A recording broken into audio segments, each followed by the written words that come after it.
consegue ler o título? Bom, o tema da semana, na verdade, vai ser o fim da nossa fé. Na verdade, a finalidade da nossa fé, a salvação da nossa alma. Que essa daí é uma das questões, assim, uma questão central do, podemos até dizer assim, o Evangelho do apóstolo Pedro. Amém? Sim, hoje eu queria começar meio que pelo fim, porque o hino assim, foi bastante desfrutável nessa manhã, né? E assim, se a gente for pegar os hinos, assim, entrar na essência deles, a gente vê a profundidade desses hinos que foram cantados hoje. Eu queria falar desse último, na verdade de todos eles, porque quando a gente estuda, colabora na mensagem, a gente acaba se aprofundando bastante e parece que tudo que é falado para nós é muito rico, né? E um dos hinos lá que foi escolhido é esse da Vida Santa, que vai falar da santificação, e o Vaso Novo, a questão da nossa regeneração, da nossa salvação. Então esses hinos vão ser muito importantes. Um outro hino que foi agora que a irmã falou, qual foi esse último mesmo, Luiz, que você... é o 40? Oi? É 40, né? O 40 e tinha um outro 77, esse último. Isso.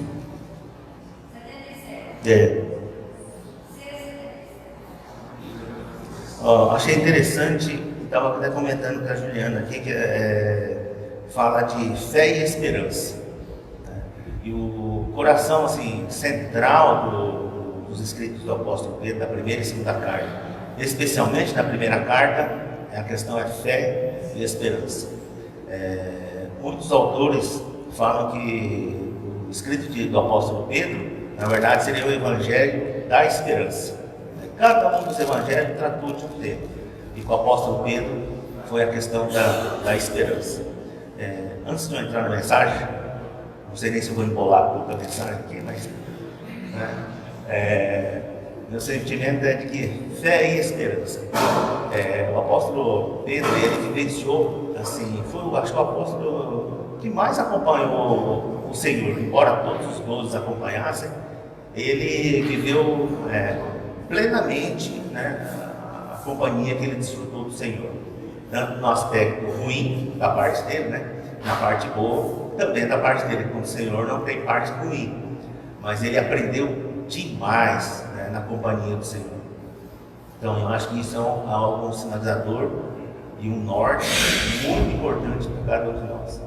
Uma das coisas assim, alguns irmãos podem não ter essa vertente, esse foco e tal, mas para mim a questão assim da evolução, não digo assim histórica, mas o crescimento de vida e o espelhamento que os apóstolos, cada uma das pessoas que conviveram com o Senhor, teve esse impacto na vida de cada um deles, para mim fala bastante, né? E eu acredito sim, para os outros irmãos eles têm uma outra vertente, mas uma coisa que eu acho fantástico na Bíblia é que o Senhor, para cada um desses personagens que deixou, especialmente os apóstolos, cada um desses escritores, cada um escreveu de uma certa maneira, todos inspirados pelo Espírito Santo. Na profundidade do Espírito, o Senhor usou cada um desses servos e não desrespeitou, digamos assim, a característica humana de cada um desses escritores, de cada um desses servos, mas ele trabalhou maravilhosamente em cada um desses membros, né, espelhando fielmente o que é o corpo do Senhor, o que é a igreja. Por isso esses escritos que tem na Bíblia, principalmente essas cartas do Novo Testamento, é importante que a gente veja assim, o crescimento, né, espiritual que cada um dos apóstolos, cada um desses escritores tiveram. Amém?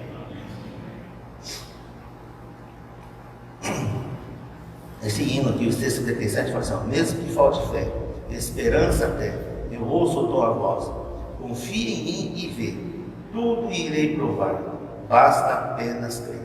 As dúvidas vão ter fim, confia em mim, confia em mim. E quando a gente vê o escrito do apóstolo Pedro, o Sérgio já falou semana passada, né, retrasada, e ele falou só o versículo 1 e 2.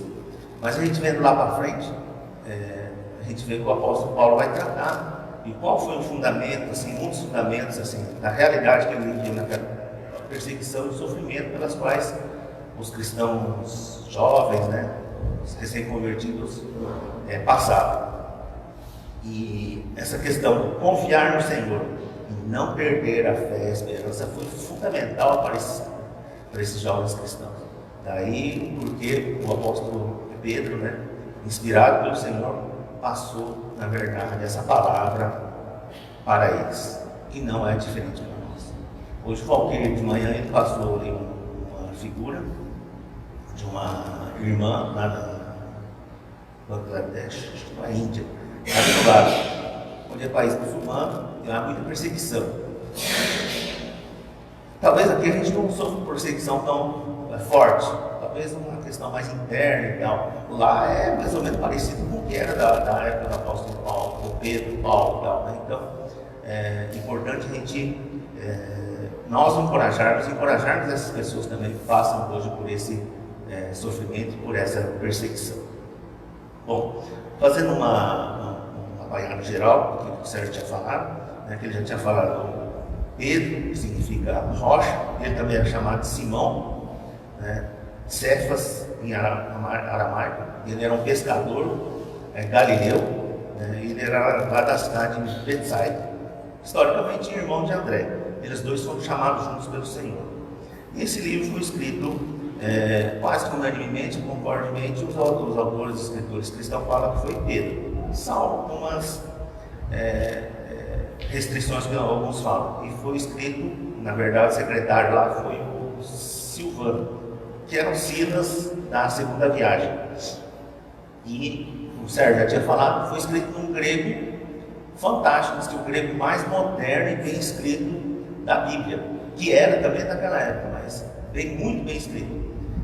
Engraçado, né? O apóstolo Paulo era um must, né, assim, da letra. E o Pedro escreve muito melhor, que aliás a gente vem lá em Atos, tem um lugar lá que fala assim, não é esses aí, aqueles lá em Douro e não sei o que, pescador, e escreve, né, no melhor grego. Fantástico, né? Como que o Senhor inspira e o Senhor capacita os seus. Amém? Então, e foi escrito mais ou menos aproximadamente lá, como o Sérgio falou, lá nos anos 64, um pouco mais, um pouco menos. O que eu achei assim muito interessante, que eu gostei bastante, quando foi escrito. Mas uma coisa que sempre foi curiosa é sempre ver assim, mas como o apóstolo Pedro passou por tal experiência, ou outro apóstolo, porque quando o livro foi escrito é uma coisa, quando aquele fato que eles dizem nos seus escritos, quando se passou é outra, porque às vezes eles vivenciaram aqui e passaram-se 10, 15, 20, 30 anos, né? E aqui o apóstolo Pedro, se foi em 64, ele escreveu isso daqui, e muitos das experiências dele já foram lá quase há 30 anos atrás. Uma coisa assim que eu queria ver depois com os irmãos, que atenta para isso, para os irmãos forem estudar, e eu nunca tinha percebido bem isso. A carta escrita por Pedro, você vê, ela é bem curtinha, né? João é menor ainda. Mas se a gente for perceber bem, Atos dos Apóstolos, todas as referências que é feito lá, e é dito verbalmente, há uma transcrição de 2 pontos. E o que o apóstolo falou ali na questão quando foi gerada a igreja, ali nos primeiros passos da igreja de Curitiba, era o apóstolo Pedro que estava ali à frente. Né? A gente vai ler algumas passagens, são meio longas e tal, mas eu fiquei assim, extasiado com o que o apóstolo Pedro falou, isso ano 34, 33 para 34, e como ele conseguiu condensar todas essas maravilhas das experiências dele, né? Em 2 cartas tão resumidas, mas é um resumo fantástico, não só da experiência dele, mas de todo o retrato, na verdade, do propósito do Senhor para a igreja, né? Da nossa nascimento, do nosso crescimento, do nosso amadurecimento, né? E de como que a igreja, o corpo do Senhor, vai trazê-lo de volta, e como nós devemos perseverar e sobreviver a todas as perseguições e sofrimentos que nos sobrevêm e que para muitos ainda sobrevirão. Amém? Bom, como estava falando, o apóstolo é considerado o apóstolo da esperança.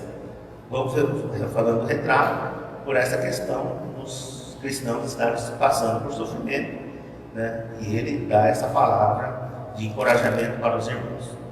Em 1 Pedro a gente pode ver também, como o Sérgio falou bem, ele falou bastante sobre esses dois versículos. Mas vamos lá ler vamos começar desde o 1 Pedro, o 1 e 2, que é fantástico, e até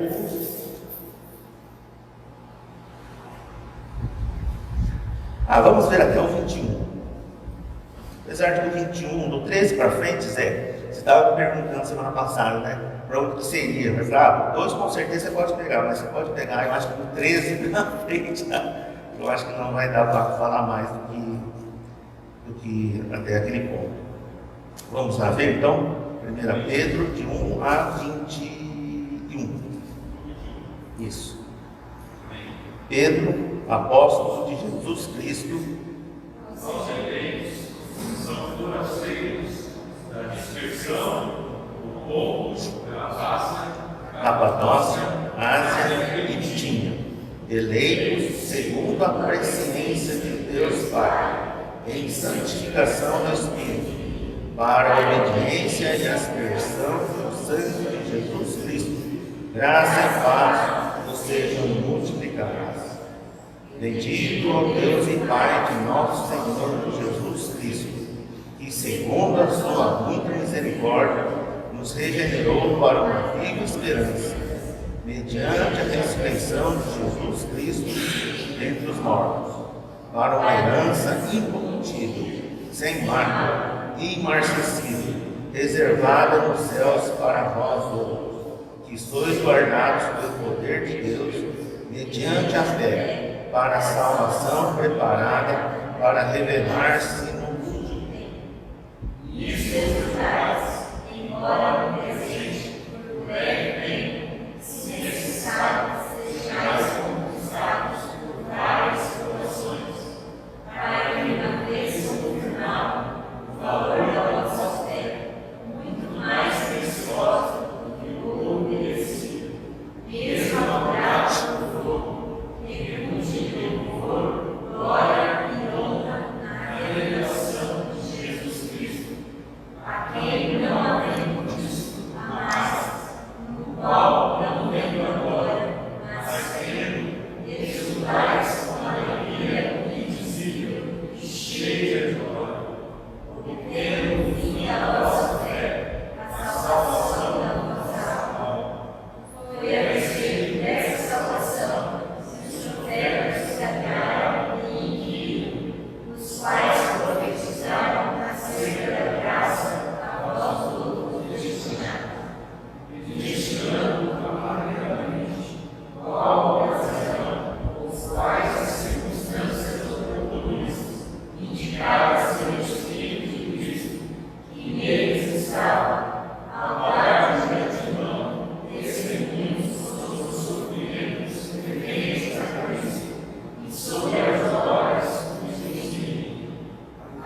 nessa introdução ele começa com uma palavra de esperança.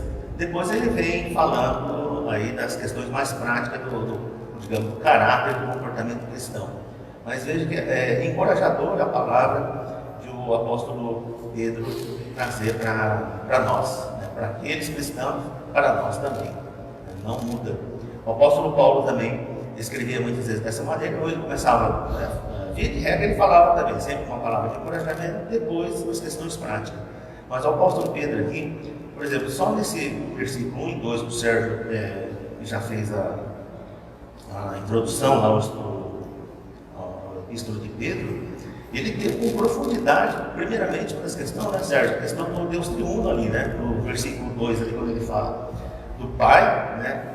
Santificação do Espírito e aspersão do sangue de Jesus Cristo. Né? Ali, essa é a profundidade dessa carta. Quando o apóstolo Pedro fala, ele já faz um retrato de todo da eternidade passado, presente e o futuro. E uma coisa assim, que é peculiar ao apóstolo Pedro é que ele sempre foi encorajador quando fala graça e paz. Essa palavra graça e paz vai ser falada muitas vezes nas duas cartas do apóstolo Pedro. E essa graça aqui, porque é uma coisa que eu nunca tinha reparado, apesar de a gente já estar 25, 30 anos aí reunindo aqui com os irmãos e tal, a profundidade dessa palavra graça. A gente sempre falava muito da fé, né? E mais para frente eu ia falar lá sobre Efésios 2:8, quando fala assim que nós somos salvos mediante a fé, mas vamos nascer fiel, vamos voltar lá em Efésios 2:8. Ela fala assim, pela graça, porque pela graça sois salvos, mediante a fé. Isso não vem de vós, é dom de Deus, não de obras para que ninguém se glorie. Pela graça sois salvos. E a graça o que é?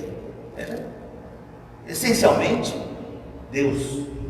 Se não fosse a graça de Deus, a própria fé não seria um atributo, a fé, na verdade, ela é um atributo de Deus, não seria atribuída a nós, porque a fé nem é nossa, como fala aqui o apóstolo, para que não nos gloriemos.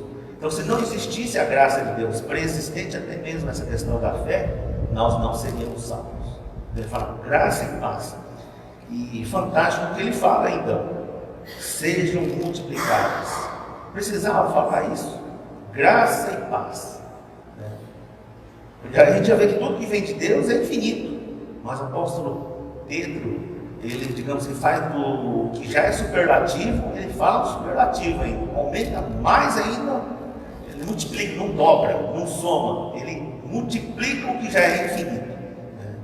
Sejam graça e paz, vocês vão multiplicar. Achei isso assim, fantástico. A gente lê livro, ouve muita coisa. Olha, a gente seguiu muitos irmãos que teve revelação profunda, mas como agora eu não sei, eu particularmente me sinto muitas vezes meio assim, do ponto de vista de quem a gente segue, né? Eu me sinto meio órfão, né? Assim, quando você vai buscar na palavra, você pega ali, pega aquilo ali, mas fala assim, puxa, é comigo e comigo mesmo? Não, é comigo e o Espírito. Se eu não tive a experiência do Espírito falando, te revelando, né, nessa questão, assim, tem provado dessa experiência, né, de palavra em palavra, ver que nada que os apóstolos escreveram caiu aqui sem nenhum propósito. Foi para mostrar a excelência, a magnitude do Senhor. E o apóstolo Pedro, uma coisa que eu pude perceber, porque um amigo meu, é um católico até fervoroso e tal, assim, ele pega e fala assim, rapaz, dá para perceber que você gosta do apóstolo Paulo. Assim, gosto mesmo. O Gilson lá, que trabalhou comigo lá e tal, ele sempre fala isso. Mas hoje eu vejo o apóstolo Pedro também, comecei a ver com outro olhar. Eu estava vendo aqui os escritos aqui do irmão Lee também, e ele fala, antes eu tinha uma certa prevenção contra Pedro. Ele se formou meio assim, cheio de prevenção, um com o outro, né? Mas ele fala, preciso me arrepender. por exemplo, talvez tinha aquela questão de falar que Pedro era o primeiro papa, tal, mas depois eu fui reler, eu vi a profundidade do apóstolo Pedro. E se a gente for perceber, Pedro e Paulo, eles tiveram cada um a sua experiência, mas a transformação, a experiência que cada um deles teve em seguir o Senhor, cada um teve um crescimento e um amadurecimento diferente. Né? E é para ser concorrente? Não, é para complementação. Essa complementação, para quem foi deixada? Para mim, para você. Né? Para mostrar, pessoal, se você é mais Paulo, olha, tem isso. Se você é mais Pedro, tem aquilo. Mas todos eles são para a edificação do corpo. E muitas vezes nós temos lá, secundariamente, primeiramente um Pedro na frente, Paulo, mas todos eles nós precisamos trabalhar essas características em nós, né, para que nós sejamos aquele varão perfeito. E isso é uma palavra que foi muito reforçada, e por isso que até o Diniz lá, quando me falou do domingo, falava da vida santa. Essa santificação, nesse estudo das cartas de Paulo, a gente já vai perceber a profundidade dessa palavra, santificação. Uma coisa assim que eu achei fantástico também, que é a santificação, a gente pensa primeiramente, eu preciso ser santo. E o apóstolo fala mesmo aqui, né? Sede santos porque eu sou santo. Então ele quer a nossa santificação, né? A nossa santidade. Só que quando ele fala, sede santos porque eu sou santo, olha a profundidade disso. Ele não colocou porque eu sou santo. Aí quando a gente volta lá em 1 Pedro 1:2, quando ele fala assim, em santificação, 1:2, né? Eleito segundo a presciência, né? O pré-conhecimento de Deus Pai, em santificação do Espírito, para a obediência e a aspersão do sangue de Jesus Cristo. Mas aqui, em santificação do Espírito para a obediência. Aqui tem dois aspectos. A santificação para nós, mas outra, a santificação do Espírito. Uma questão que eu levei ontem, assim, um bom tempo para entender o que o irmão estava falando. Essa questão, o Espírito precisava ser santificado. Como está em santificação do Espírito? Na verdade, a santificação do Espírito, o Espírito já é santo. Mas essa santificação do Espírito para a obediência é para nós, em determinado aspecto. Porque se essa santidade do Senhor, a santificação, ela não fosse já uma questão em Senhor, nós não receberíamos a santificação, né, e nos prepararmos para a santidade. Por isso que aqui conjura, digamos assim, a sermos santos, né, porque Ele é santo. Então, se primeiramente Ele é santo, Ele também nos capacitou a sermos santos. É bem complexo isso daí, tá? Eu levei assim, vários minutos, não uma meia hora para ficar lendo. Acho que esse irmão aqui deu uma viajada, mas não. Depois a gente vai olhando com profundidade e fala, não, ele está certo. Primeiramente, o Senhor, o Deus Pai, o Espírito. Esse Espírito de santidade é necessário anteriormente à nossa própria santificação. Então, assim, eu achei muito interessante essa profundidade, a capacidade de síntese que o apóstolo Pedro fez em tão poucas palavras, né? Para uma pessoa que fala assim, esse não é aquele pescador indouto? Olha só a sabedoria que o Senhor deu, como capacitou o apóstolo. Amém? E essa questão que ele fala assim, é que nós somos chamados à santidade, mas em meio ao sofrimento, uma coisa que eu achei interessante lá naquele hino, quem foi que pediu? Será que foi a irmã Luísa também? Que fala do sofrimento e da nossa questão de vai nossa esperança e a fé. Mas eu vejo assim, dois perigos que podem nos afastar do Senhor muitas vezes. Ou é muito sofrimento, ou é muita felicidade.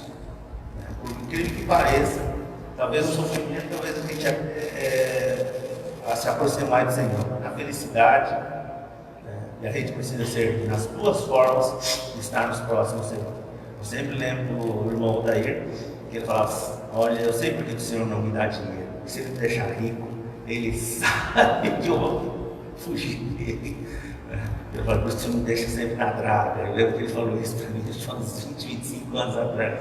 Eu já disse isso para os irmãos. E na felicidade, realmente, é muito difícil a gente se separar do Senhor. Mas muito sofrimento também é perigoso. Por isso o apóstolo Paulo, na sua sabedoria, ele dá essa palavra de fé e de esperança em meio ao sofrimento. E uma coisa que a gente nunca deve perder, e esse é um dos motes e o central nos escritos do apóstolo Pedro. A nossa alegria pode ser o quê? No meu caso, a preocupação. A filha passar no vestibular, né? Eu me aposentar. Rapaz, eu vou ter uma alergia, tal, não sei o quê. Depois de aposentar, devia estar tranquilo, né? Mas não, a preocupação não sai. Devia estar alegre, feliz. Vou dizer que estou mais tranquilo. Aquela alegria e tal, não estou assim, né? Mas o fundamento da nossa alegria deve ser a nossa salvação. Não precisava mais de nenhum outro motivo para nos deixar alegres, para nos deixar felizes. Pode ter sofrimento, pode ter riqueza, saúde, mas só o fato da nossa salvação é o motivo da nossa maior alegria. Esse deve ser o nosso firme fundamento.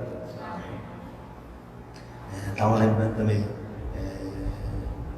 aquele hino lá, o vaso.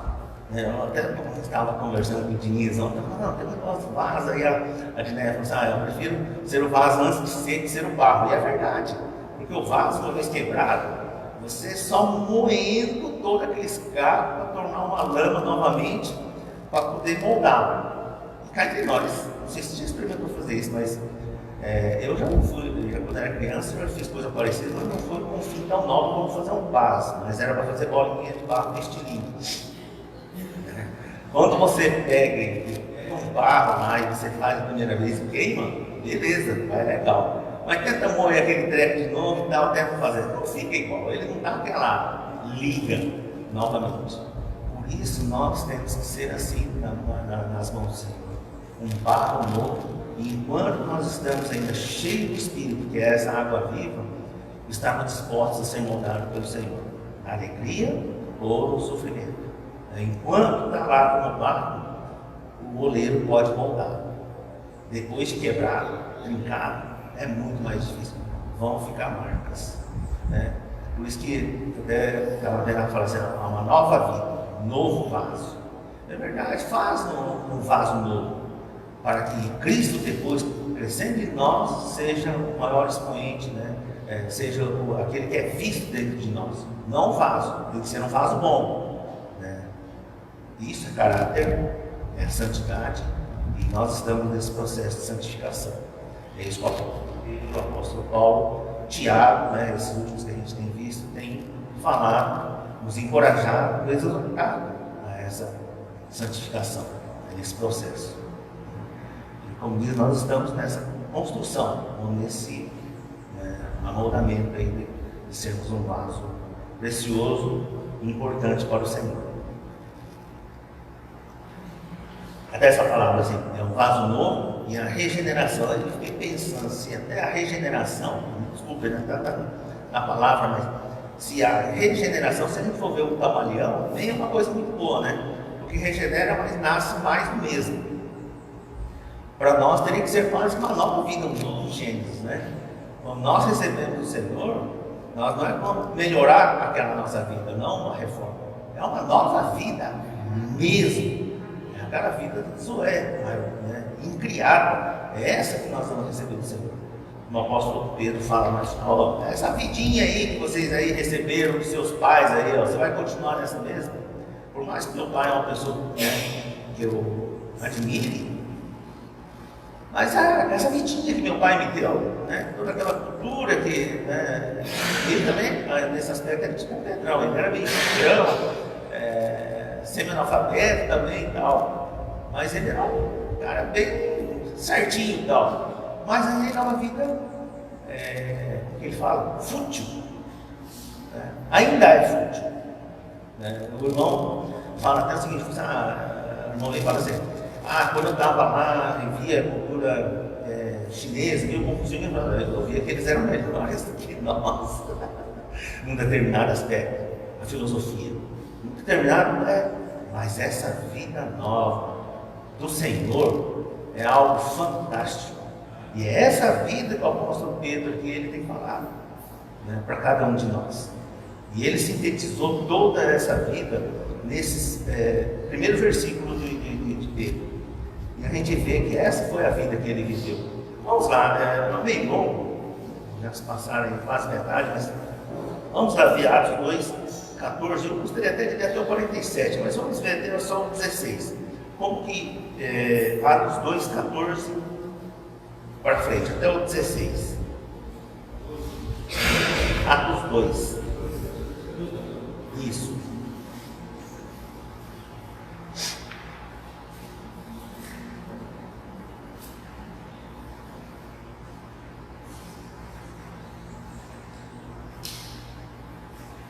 Pronto. Então se levantou Pedro com os 11 e erguendo a voz advertiu-os nestes termos: varões judeus e todos os habitantes de Jerusalém, tomai conhecimento disto e atentai nas minhas palavras.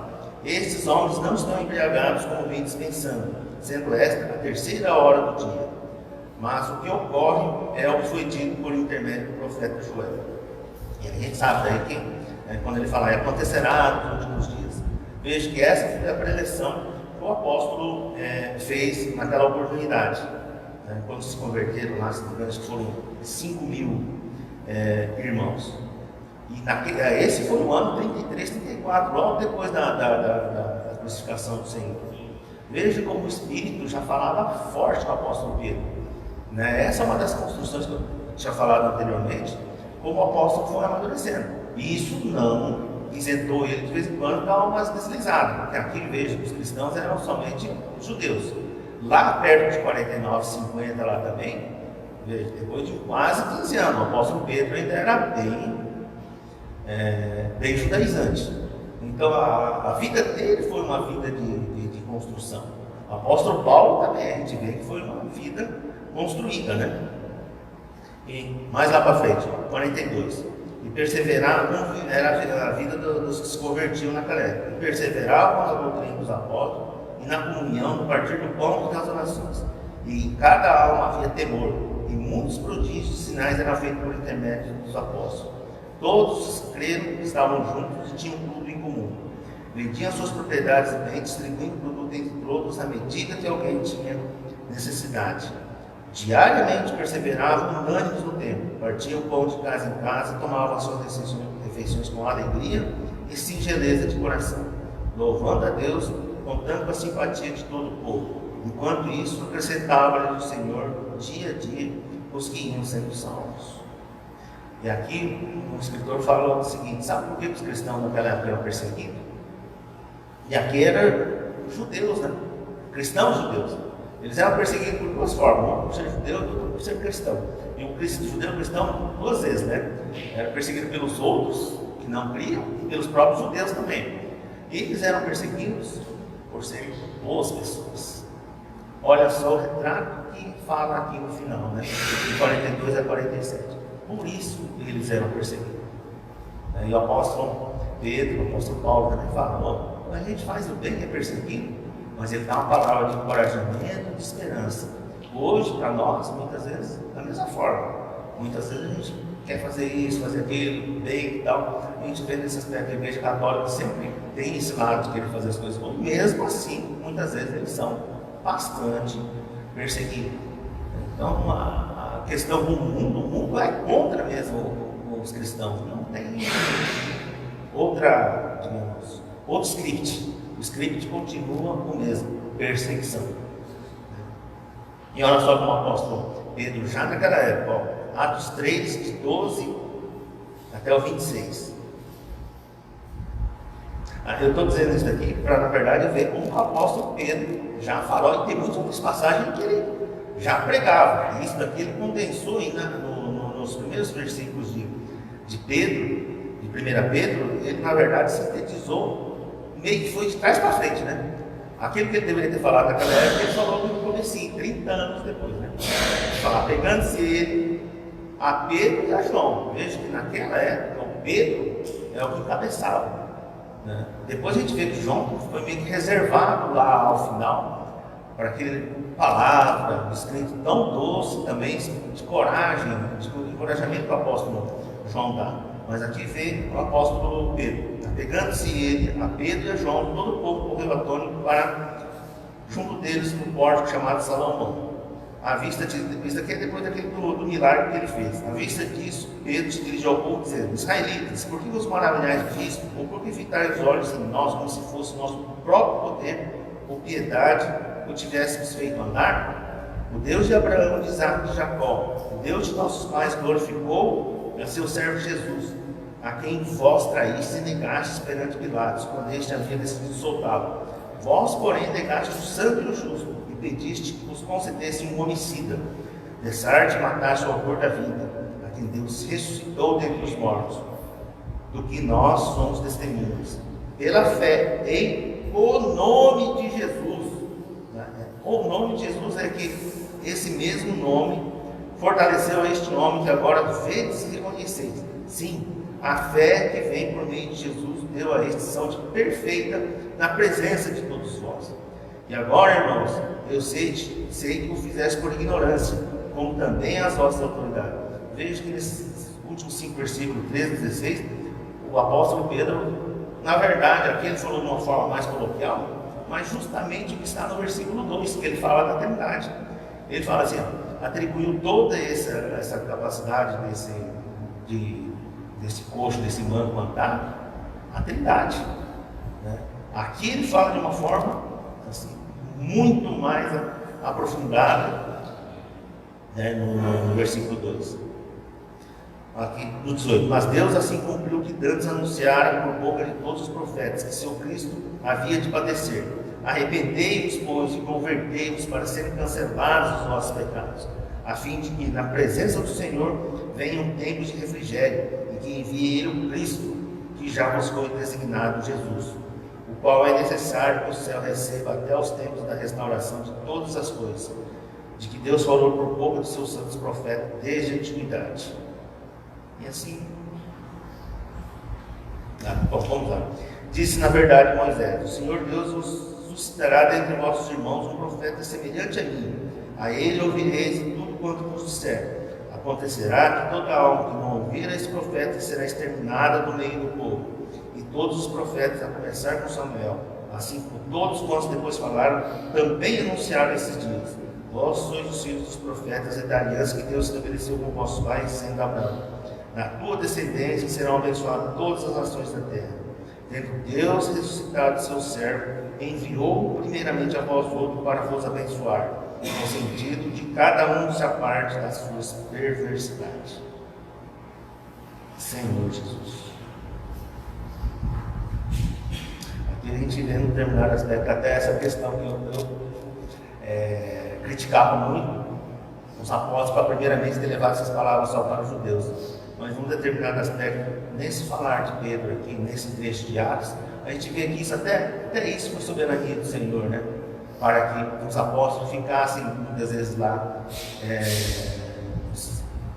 restritos aos judeus. E no meio desses judeus nascessem alguns cristãos, né? Fosse gerado alguns cristãos, para depois viesse o apóstolo Paulo para os gentios. Nada, né, que cada um dos apóstolos foi feito de forma, a gente muitas vezes pensa assim, foi uma coisa pessoal. Não podemos deixar de ver que teve esse caráter. Mas Senhor, na sua presciência, como diz aqui no versículo 2, já adiante nós sabia de tudo isso e preparou já os seus servos futuramente para que esse evangelho fosse levado, né, para toda a terra, todos os confins da terra. E hoje não é diferente. Nessa questão mesmo do evangelho que é levado nesses países muçulmanos, né, tem lá um remanescente, não são muitos, são poucos os cristãos. Aquele que o Valquírio lá postou. Muitos evitam sentar perto de mim, alguns gostam da minha cara, porque eu sou cristão. Hoje, talvez muitos de nós recebemos algum cuspará, talvez não diretamente, mas muitos de nós, muitas vezes, por sermos cristãos, às vezes a gente também, com um olhar, ou por uma ironia, por um sarcasmo, também somos cuspidos, né? Mas assim, a palavra de esperança que os apóstolos nos deixam é para nós estarmos felizes e alegres por conta da nossa salvação. Amém? Bom, eu tinha uns outros textos aqui também, todos lá de Atos, mas vou passar para frente e vamos lá para os finalmente. Eu vou voltar aqui um pouquinho do que eu tinha falado lá sobre o escrito de Pedro, que eu falava, que eu falei que era primeiramente de esperança. Mas uma coisa que eu achei interessante também quando eu estava lendo, um paralelo que a gente sempre olhou quando a gente já estudou todos os outros livros lá, principalmente os evangelhos. Que a gente sempre fala, Mateus fala sobre o reino, a Constituição, simbolizado por uma figura, que seria o leão, significando o rei. Marcos apresenta o serviço, prefigurado por um animal que seria o boi, né, que trabalha. Tá? Lucas, né, dá ênfase à questão da salvação, e vindo através do homem perfeito, Jesus Cristo. E João, maravilhoso, né? Representando a vida divina, a divindade, prefigurado por uma águia. Esses são aquele ser vivente com 4 faces que a gente vê lá em Apocalipse. Mas uma coisa mais interessante, além de Pedro falar sobre essa questão da fé, da esperança, né, de toda a presciência de Deus, da grandiosidade do Deus triunfo, tem uma questão prática, tanto do ponto de vista universal, da eternidade, como também para a nossa vida prática, para a vida secular. O governo universal de Deus. Eu nunca tinha visto dessa forma, mas se a gente verificar bem essa questão dos escritos de Pedro, quando ele fala novo céu e nova terra, e quando ele fala, juntamente com o apóstolo Tiago e Paulo, que lá eles dão uma nova para o sentimento humano, né? Na verdade, como a gente deve viver como cristão. Aqui, ele fala de um governo. Se é novo céu e nova terra, vai ter como chegar lá? Como gerar esse novo céu e nova terra? Tudo é pelo Senhor. Mas se nós vamos viver nesse novo céu e nova terra, nós vamos estar sujeitos a um governo. E muitos de nós, provavelmente, se não todos, vamos fazer parte desse governo universal, desse governo do Senhor. E todos os evangelhos, na verdade, e principalmente o escrito de Paulo, de Pedro, nos leva a essa questão desse governo, da questão da autoridade. Por isso que aqui no começo de Pedro, ele fala muito dessa questão da obediência, né? Porque tem esse governo e ela tem que ser observada. E se tem um governo e nós somos seu povo, onde começa esse juízo? Começa pela sua casa. Essa é uma palavra de encorajamento e de esperança. Se hoje fôssemos nós, os nossos jovens, o que diria? Começa pela nossa casa. Que esperança, que encorajamento, né? Estou fora, é o que a gente diria. Mas pelo apóstolo Pedro, não. Essa é uma palavra de esperança. Por isso que a gente tem que estar sempre ênfase nessa questão. Que tipo de salvação nós tivemos? E para onde nós nos dirigimos? Morremos daqui 20, 30 anos? Não. É um governo celestial. É uma vida eterna. E é para isso que nós somos destinados, mais do que isso, predestinados. Então essa questão do juízo governamental é importante. O juízo já começou pela sua casa, pela casa do Senhor. Por isso que já vem o sofrimento desde a igreja primitiva. Aliás, se num determinado aspecto, o Antigo Testamento, o povo escolhido, o povo hebreu, era antes-sala, ou era sombras e figuras daquilo que é a igreja, o sofrimento já vinha desde aquela época. O governo do Senhor estava naquela época. Já. Poucos obedeciam. Teve horas que o Senhor até quis desistir. Moisés, já conhecendo o coração do Senhor, falou assim: mas dirão as pessoas, os povos, né, que o Senhor abandonou esse seu povo aí? Não. Ele se preocupava com o governo do Senhor. E esse é o coração de Pedro, também deve ser o nosso. Aqui o Pedro, ele fala no 15 para frente, até o 18, ele fala assim: ó, não sofra, porém, nenhum de vós como assassino, ou ladrão, ou malfeitor, ou como quem se intromete em negócio de outro. Mas se sofrer como cristão, não se envergonhe disso. Antes, glorifique a Deus com esse nome. 17. Porque a ocasião de começar o juízo pela casa de Deus é chegada. Ora, se primeiro vem por nós, qual será o fim daqueles que não obedecem ao Evangelho de Deus? E se é com dificuldade que o justo é salvo, onde vai comparecer o ímpio? Sim, o pecador? Então, a pergunta do apóstolo Pedro faz e joga também por aspecto da responsabilidade para nós, mas por outro lado, fala assim: olha só a salvação que você teve. E se ele começa esse juízo, agora não é à toa. E que fim, se você já tem esse início, que fim terá quem não conhece o Senhor quando não é salvo? Quem não se submete a esse governo, a essa autoridade? Mas também a gente poderia fazer a pergunta: qual o propósito desse juízo governamental de Deus? É à toa? Deus não é um sádico. Ele tem uma finalidade: é de limpar o universo, clarificar a nossa vida, o nosso viver. Se nós somos a habitação, a casa de Deus, Deus não quer morar num lugar ruim. Aquilo que uma vez eu até falei, meio chocosamente, assim: se Deus mora em mim, então ele mora mal, né? Um determinado aspecto, ele não quer esse aspecto. Ele quer nos ver limpos, santos, santificados, para que ele possa habitar, né, num lugar bem cuidado, porque ele é santo. Ele, como é santo, ele não pode ter comunhão com alguma coisa que seja ruim, né, que seja sujo.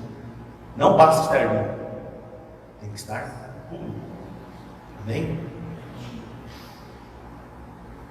E é por isso, por essa questão dessa clarificação, é que a gente passa por essa provação, para nos levar à santificação. O processo de santificação para nos levar à santidade, né? Esse é o fim da nossa fé, que é a salvação da alma. É isso que o apóstolo Pedro fala lá nos primeiros versículos. Na verdade, propriamente no versículo 9. Obter no fim da vossa fé a salvação da vossa alma. Então, resumindo, a fé, muitas vezes a gente achava que era o fundamento da salvação, não é. A fé, ela não é não é a questão do mérito, a questão central da nossa salvação. Ela só, na verdade, é um instrumento que nos deu a salvação, mesmo porque ela é de Deus. Ele dá um caminho para nos dar a salvação. Não é nossa, tá? É um instrumento. E a gente se apropria dessa salvação pela graça. Aí sim, mediante a fé. A graça é de Deus, a fé também é de Deus, um instrumento que traz essa graça de Deus até nós. Aí por isso é que nós somos salvos. Amém? A ressurreição de Jesus também tem esse lado instrumental, como um meio, né, para nos salvar. Nós cremos, aí nós recebemos. E se recebermos, somos salvos. É isso que o apóstolo Paulo, né, e Pedro também, principalmente aqui nesse caso, Pedro, quer nos dizer. Essa questão de nós crermos é que nos torna vasos novos, né? Somos regenerados, temos uma nova vida. E nos próximos versículos ali e tal, a gente vai perceber que o apóstolo Paulo daí ele vem para um lado mais prático. Essa santificação, quais são os aspectos que ela encerra, os vários aspectos, né, dessa santidade, da santificação. Mas assim, do ponto de vista, digamos assim, doutrinário, dogmático, em forma bem geral, mas bem resumida, mas extremamente profunda, o apóstolo Paulo dá nesses primeiros versículos aqui de 1 Pedro. Falei, Paulo? Apóstolo Pedro, nesses versículos.